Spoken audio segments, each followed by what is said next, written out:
Hello friends, AVK hobby ಐಡಿಯಾಸ್ಗೆ ಸ್ವಾಗತ. ಹಿಂದಿನ ವಿಡಿಯೋದಲ್ಲಿ ನಾವು ತಾಂಜಾವೂರಿನ ಬೃಹದೇಶ್ವರ ಟೆಂಪಲ್ ನೋಡಿದ್ವಿ. ಅದನ್ನು ಕಟ್ಟಿಸಿದವರು ರಾಜರಾಜ ಚೋಳ. ತಾಂಜಾವೂರು ಇಡೀ ಚೋಳ ಡೈನಾಸ್ಟಿಯ ರಾಜಧಾನಿಯಾಗಿತ್ತು ಆ ಕಾಲದಲ್ಲಿ. ಇವತ್ತು ನಾನು ತೋರಿಸ್ತಾ ಇರೋದು ಅಂಥದ್ದೇ ಮತ್ತೊಂದು ಶಿವ ದೇವಾಲಯ. ಇದು ಕೂಡ ಚೋಳ ಆರ್ಕಿಟೆಕ್ಚರ್ನ ಒಂದು ಉತ್ತಮ ಉದಾಹರಣೆ. ಇದು ಕೂಡ ಯುನೆಸ್ಕೋ ವರ್ಲ್ಡ್ ಹೆರಿಟೇಜ್ ಸೈಟ್. ನಾವೀಗ ಹೋಗ್ತಾ ಇರೋದು ಗಂಗೈಕೊಂಡ ಚೋಳಪುರಂ ಅಂತ ಒಂದು ಚಿಕ್ಕ ಹಳ್ಳಿ.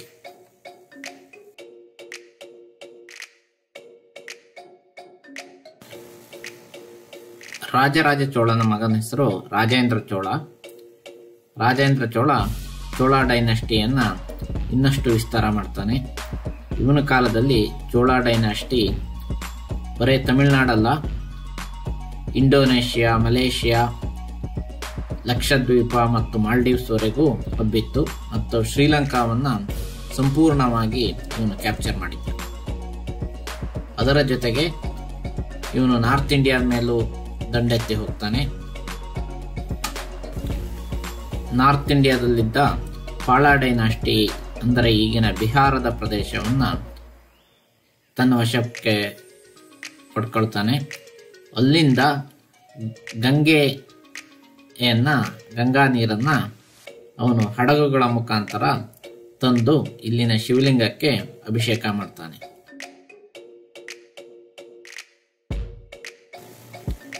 ಗಂಗೈಕೊಂಡ ಅಂದ್ರೆ ಗಂಗಾ ಪ್ರದೇಶವನ್ನು ಗೆದ್ದವನು ಅಂತ ಅರ್ಥ.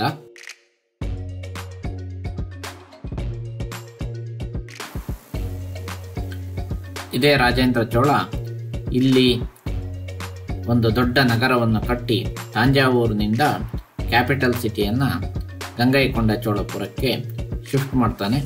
ಇಲ್ಲಿಂದನೇ ಅವನು ಎಂಟೈರ್ ಚೋಳ ಸಾಮ್ರಾಜ್ಯವನ್ನ ಆಳ್ತಾನೆ.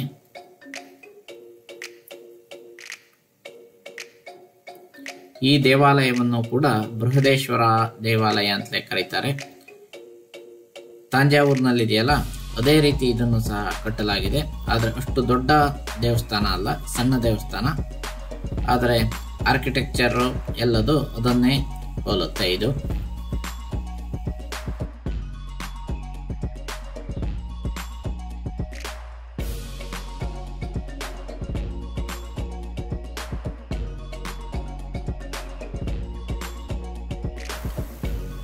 ಈ ದೇವಾಲಯವನ್ನ ಲಿವಿಂಗ್ ಟೆಂಪಲ್ ಅಂತಲೂ ಕರೀತಾರೆ. ನಾವು 3 ಮೇನ್ ಲಿವಿಂಗ್ ಟೆಂಪಲ್ ಅನ್ನ ನೋಡ್ಬೋದು ಚೋಳ ಆರ್ಕಿಟೆಕ್ಚರ್ ಇಂದು.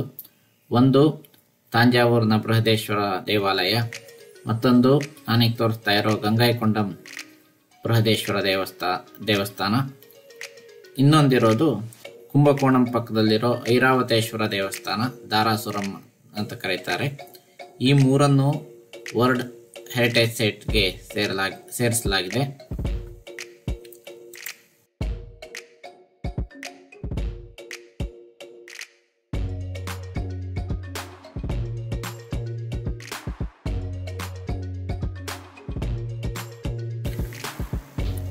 ಚೋಳರು ಶೈವ ಪರಂಪರೆಯಿಂದ ಬಂದವರು.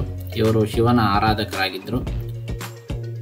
ನಾವು ತಮಿಳುನಾಡಲ್ಲದೆ ಕರ್ನಾಟಕದಲ್ಲೂ ನಾವು ಸುಮಾರು ಚೋಳ ಟೆಂಪಲ್ಸ್ ಅನ್ನು ನೋಡ್ಬೋದು.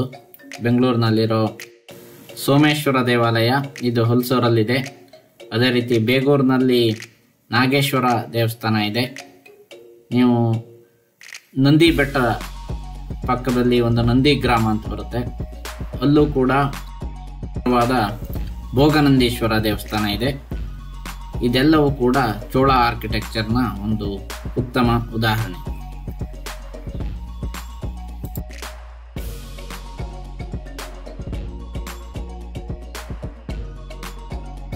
ಈ ಗಂಗೈಕೊಂಡ ಚೋಳಪುರಂ ಅಲ್ಲಿ ಈ ದೇವಸ್ಥಾನ ಬಿಟ್ಟು ಬೇರೆ ಏನೂ ಕಾಣಸಿಗಲ್ಲ. ಕೆಲವೊಂದು ಅರಮನೆಯ ಕುರುಹುಗಳನ್ನು ನಾವು ನೋಡ್ಬೋದು. ಈ ಸಿಟಿಯಿಂದ ಚೋಳರು 250 ವರ್ಷ ರಾಜಧಾನಿಯನ್ನಾಗಿ ಮಾಡಿ ಆಳ್ವಿಕೆ ಮಾಡಿದರು.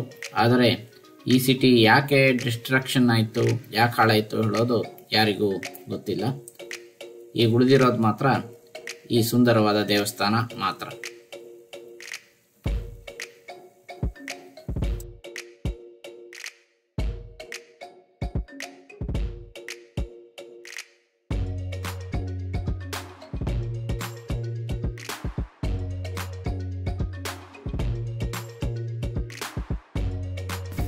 ಮುಂದಿನ ವಿಡಿಯೋದಲ್ಲಿ ಮತ್ತೊಂದು ಗ್ರೇಟ್ ಲಿವಿಂಗ್ ಚೋಳ ಟೆಂಪಲ್ ಆದ ಐರಾವತೇಶ್ವರ ಟೆಂಪಲನ್ನು ತೋರಿಸ್ತೀನಿ. ಇದು ಕುಂಭಕೋಣಂನ ಪಕ್ಕದಲ್ಲಿದೆ. ಕುಂಭಕೋಣಮನ್ನು ಸಿಟಿ ಆಫ್ ಟೆಂಪಲ್ಸ್ ಅಂತಲೂ ಕರೀತಾರೆ. ಸುಮಾರು 20ಕ್ಕೂ ಹೆಚ್ಚು ಟೆಂಪಲ್ಸ್ಗಳು ಕುಂಭಕೋಣಂನಲ್ಲಿದೆ. ಕೆಲವೊಂದು ಟೆಂಪಲ್ಗಳನ್ನು ಮುಂದಿನ ವಿಡಿಯೋದಲ್ಲಿ ನೋಡೋಣ. Good bye. ವಿಡಿಯೋನ ಶೇರ್ ಮಾಡಿ, ಲೈಕ್ ಮಾಡಿ. Thank you.